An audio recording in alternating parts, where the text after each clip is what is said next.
so back to this. Yeah, this, again, I'm doing this video fairly early on. In fact, very early on. I just started playing the game today. Literally, I'm only 2 parts through, and I'm already doing a black screen video on it, which is normally unheard of. I usually wait till like about halfway, and if not, just all the way till the end, right? But again, it's something to where I feel like this one is substantially different enough that again it can kind of substantiate doing one of these early on. I'll probably do one around the middle, or maybe just hold off till the end, depending on how long it takes. So 2, maybe 3 total black screen videos on this. Probably not going to be as many as Insurgents, let's be real here. But, again, at least in terms of that, right? Yeah, but, again, for this specifically, and why I'm doing this so early is because I feel like this game specifically, along with it due to the nature of it being a ROM hack, right? Again, like I said, it entails, making a video early on, right? And kind of talking about that. That way I don't talk about, when we get to the mid or end points. So, again, and then also given that's the first ROM hack that I played for context or background, so I'll kind of be getting into that. But, again, with that, I can just kind of get right into it and talk about there. So, this game, right, Infinite Fusion. If you don't know, can't already tell, there is a Fusion website generator, right? You pick 2 Pokemon, fuses them. That is what this game is based off of, and it seemingly utilizes nearly every single sprite. There's literally like thousands, if not tens of thousands. But again, it's seemingly, or at the very least, since it is a Fire Red Leaf Green ROM hack, is something to where it utilizes all of the Gen 1 sprites at the very least. But even with that, because even assuming it's just all 151 Gen 1 Pokemon, right? If you do the math, okay, you have 151, but then you also have Fusion Pokemon, right? So, and it's 2. So what is it? It's 151, well, not times 2, it's to the power of 2, because you can combine any number with each other.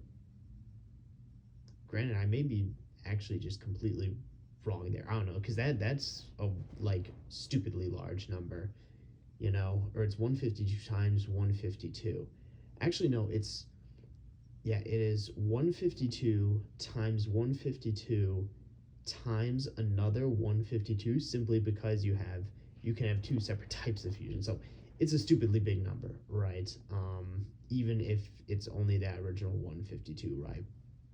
But something to where that's kind of, the main, I guess, gimmick behind the game and why I chose to play it. Again, I was originally going to go with other, games, right? Either the other 3 I had in mind were Cardinal, Gaia, and Axis. And again, I'm backloading the Reborn line, which is Reborn, Rejuvenation, Desolation, because that's more of a hardcore, I guess, quote unquote, try-hard one. That'd be, I'd save that for the very end. But I was originally torn between those 3, and then again, I remembered the whole fusion thing because I think I had seen it, just in random YouTube videos, people doing curse fusions or whatnot, and then it reminded me of this, and that's what made me decide to play. Because again, it was fairly gimmicky, again, because of that gimmick, right? Because again, first Fangame played Insurgents, so glad I did it right. Second, Uranium, glad that I did it right. And then third, this, and that's mainly for the reason, right? And however, after playing for 2 parts, I've already utilized it, both fusing and unfusing, and kind of doing different combinations just to kind of see and learn it. And I kind of have my thoughts on it, and I feel like I have a pretty good grasp and solid understanding. But it's something to where, again, I kind of want to go over that now, so, or talk about it, because that's the main mechanic and function and kind of the gimmick that the game has to offer. So that's what I want to touch on, like barring story, barring how the actual Pokemon themselves function, as we'll see later on. Again, something I wanted to bring up. So for Fusion, in being entirely honest, I feel like it's more of an idealist rather than like I guess more like a more practical, function and or mechanic. Like the one thing I said is again, it's interesting because like okay, you fuse types, right? Depending whether it's the head or body, either it's its primary, secondary type, but you're fusing types.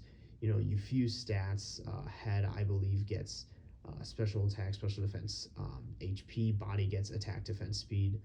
Um, Again, abilities is the interesting one because it's not just based on the abilities of the base mons, right? I think the head it's like its primary ability and the body is its second one. So, and then what would you call it? Along with and beyond that, it's like okay, so which it's a bit weird because you can get abilities that your mons just don't even have, right?